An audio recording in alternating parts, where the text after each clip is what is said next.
will not sleep, no, never slumber. He's ever over me.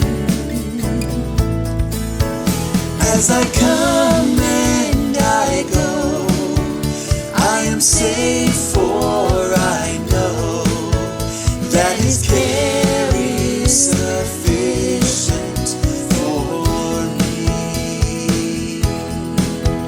Winter warmth at night and a shady place in summer, He's ever over me. As I come and I go, I am safe, for I know that His care is sufficient for me.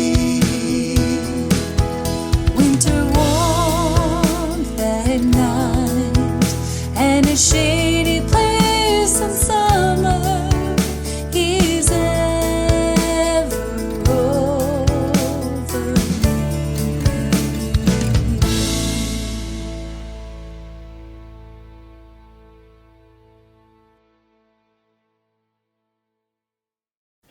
Hello everyone, good evening and happy Sabbath still. This is our last day together, our last meeting together. Can you believe it?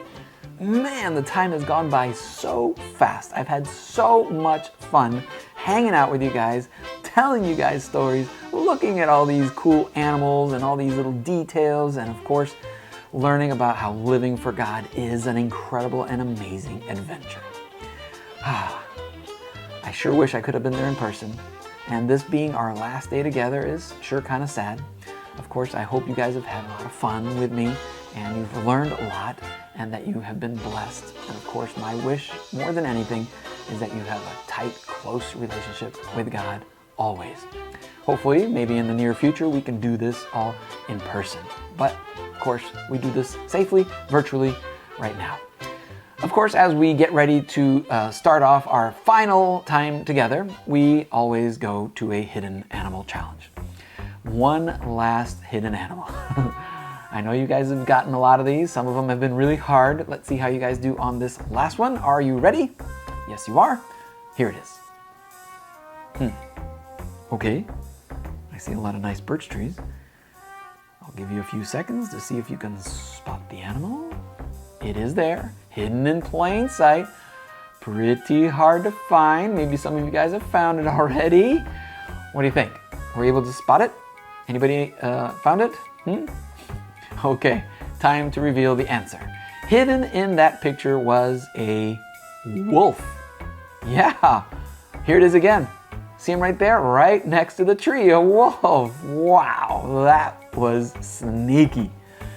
I don't really often think of a wolf as one that's kind of like blending in or hiding, but they do as well. They just blend into their environment as they're sneaking around and hunting for food. Very cool. Okay, just like that was our last hidden animal together, we have one more. What's it? What is that thing? I don't know, but it's our last time to figure out together what our what's it is for this evening. So thinking caps on, eyes peeled, here we go. Here's today's what's it. Okay, that's an interesting one. That's a little different than everything else that we've seen so far this week. I'll let you think about it for another minute or two. What do you think? Any ideas? All right, it's time to reveal the answer for our final what's it. That is a snail. A snail. You know how they're kind of slimy. That is a snail. Now, of course, you see it and you're like, oh yeah, that's a snail. Cool. All right. I've enjoyed the hidden animals and the what's its and seeing God's nature super zoomed in and hidden, and so cool how God created all of nature. And I encourage you guys every chance you can to go out there and enjoy it. Remember, nature is God's artwork, and what a wonderful way to connect with God than by being in His artwork, surrounded by His nature. What a great way to think of Him. Of course, we're going to go to the Dusty and Feather show now for our last time together with the animal specialists. Let's go now to the Dusty and Feather show. Ladies and gentlemen, boys and girls, it doesn't matter if you're watching from Minnesota, North Dakota, or Sarasota. We're just glad you're here. Welcome to the Dusty and Feather Show! Hello, hello, and hello! Greetings to all. Welcome to the show. My name is Feather, and this is my nacho-loving friend Dusty. Yes! Wow, hey, why did you say that? Now I'm hungry. Oh, sorry, Dusty. You'll just have to wait. It's showtime, and the kids are here with us. Oh, yes, that's true. They are way more important than eating nachos. Plus, I'm not sure why the announcer is saying that the kids are in Minnesota or Sarasota. They're all in Kentucky and Tennessee. You make an excellent point, Dusty. Well, it doesn't matter. Let's talk about our creature of the day, which is... What's our creature of the day, Feather? Come on, follow me. Okay. Feather, it looks like we're at a mouse hole at a wall. Yeah, that's right. Our creature today is a mouse. A mouse? Really? Is this because we went to Disney World recently? No, Dusty. It has nothing to do with that big mouse. We're talking about mice today because they sing. Sing? Like songs? Like opera? No, Dusty, not like opera. They sing. You see, if you think of singing creatures, most people will think of birds or even whales. I'm different, so I want to come up with an unusual animal for today. Yes, Feather, you are different and unusual too. Why, thank you. That's why I picked the mouse. By the way, I'm pretty sure everyone knows what a mouse looks like, but let's go see one. Okay. Aw, it's kind of cute. Feather, I've never heard of a mouse sing. Are you sure about this? Quite sure. The reason you haven't heard a mouse sing is because you can't hear him singing. Feather, are you hearing anything that you're saying? Yes, you can't hear him sing because you can't hear him singing. Oh yeah, that does sound a little bit strange, doesn't it? Strange? Strange is not a strong enough word, Feather. Okay, I get the message. I'll tell you what it means. Perfect. It would be greatly appreciated, Feather.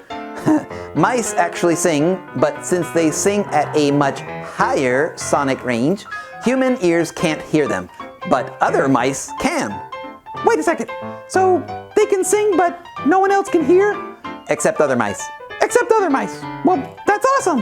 That means they could sing all they want in the bath and not bother anyone. Kids, don't you sing in the bath? I do. La, la, la, la, la. Dusty. Yes, Feather? Oh, wait. What are you doing? I'm singing in the ultrasonic range so that you can't hear me. Really? Wow, that's actually pretty good. What, me singing? No, the fact that I can't hear you singing. By the way, some scientists recorded mice and made it so that we can hear what it sounds like when they're singing. Wow, cool. Yeah, check it out. Wow, that's interesting. La, la, la, la, la, la, la. What are you doing? Oh, I'm going to make a recording so that you can hear me singing anytime you want, Feather. Oh, great. Okay. Bye, everyone. Bye! Well, as I said this morning, we finally made it to Giza on that bus. What a journey. And of course, as soon as we got off the bus, there they are, in all their magnificence and hugeness, the pyramids of Giza. Wow, what a sight for your own eyes to be looking at the pyramids. And of course, all of us have seen pictures of the pyramids our whole life.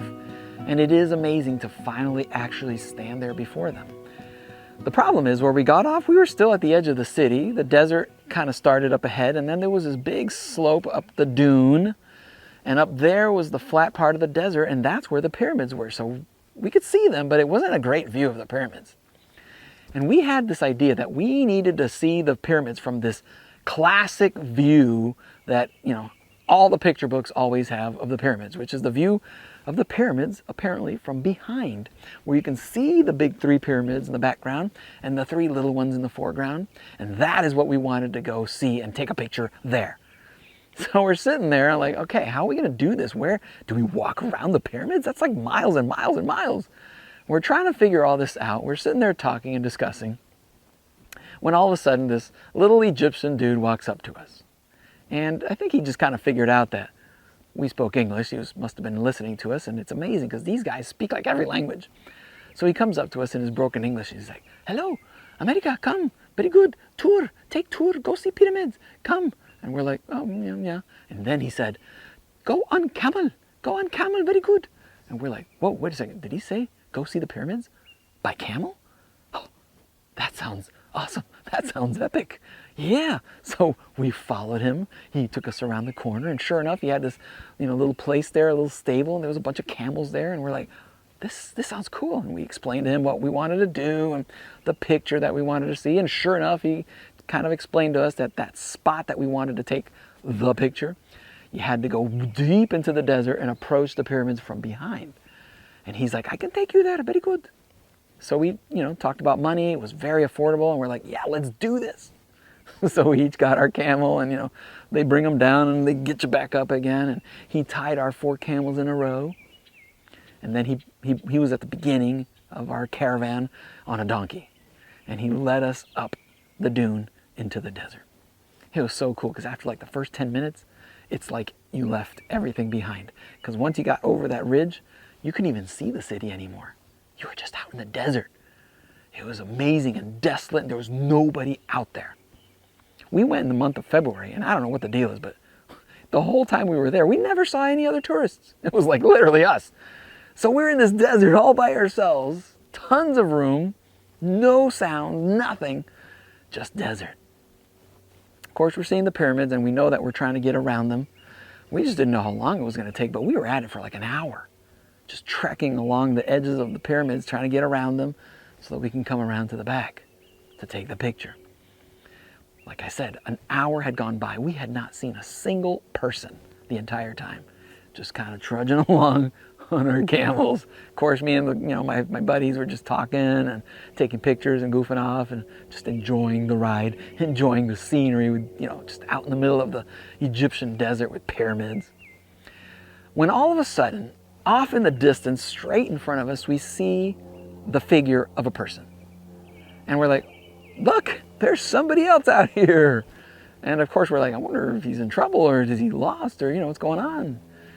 And he got closer to us, and we saw that it was another Egyptian fella, and he had a donkey as well. He was just out here all by himself. Finally, he met up with our guide, and they start talking. And of course, they're talking in Arabic. Something, I don't know what they were saying.